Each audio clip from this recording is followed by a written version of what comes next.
day and happiness life mga ka-life change. So sa video ito ipapakita ko sa inyo guys kung paano ang ating mga resources ay mapapakinabangan natin.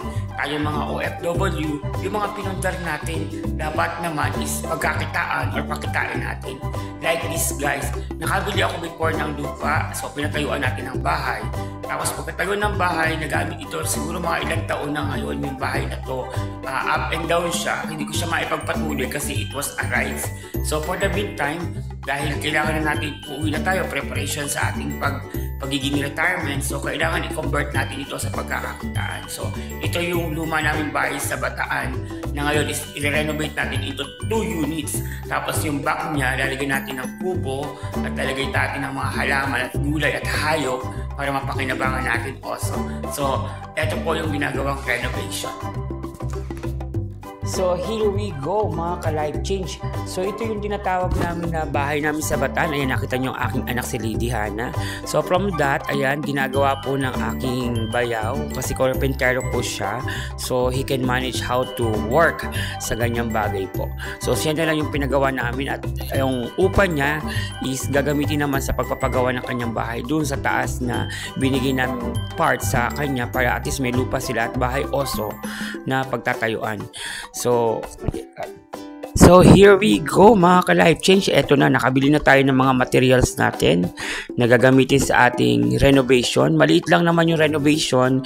Hindi natin alam kung kakasya yan or baka kapusin or bibili pa tayo ng pandagdag. So ito yung walkway niya papunta sa side. Kung makikita nyo, di ba malapad pa rin siya. Tapos ito yung pinaka-etaas namin sa bakuran na paglalagyan ng mga halaman. Yan, pag-aalagaan namin ng mga hayop. Tapos ito yung baba. So gagawin yan extension kitchen and toilet para sa 2 unit ng paupahan. Yan, tingnan nyo guys, pinalinis na namin yan. So pinahawa na yung mga damo, kaya nakapagtanim na sila ng mga konti-konting gulay na pwedeng pang ulam sa ating kusina. So yan guys, so medyo pagdating ko siguro i-reset yung pag-aalaga ng lupa kasi medyo pangit yung lupa dyan, matigas. So kailangan talagang i-cultivate na maayos at magkaroon ng mixture para mas magamit siya sa mas magandang paghahalaman. So yan guys, kung makikita nyo, diba tuyong-tuyo yung lupa. So at least kahit paano napapakinabangan nyo kasi may mga tanim tayong halaman like papaya, sili, talbos ng kamote, banana, kamoting kahoy, kamoting baging. Ayan, so kung makikita nyo, ayun yung pinakabahay namin sa baba. Harapan siya road access. So hanggang diyan tayo sa taas. So itong part na to guys, ito yung pagtatayuan naman ng bahay ng aking bayaw sa dulo na yan para maging pader also. Tapos yung kalahati niyan gagawin namin sa pag-aalaga ng mga manok.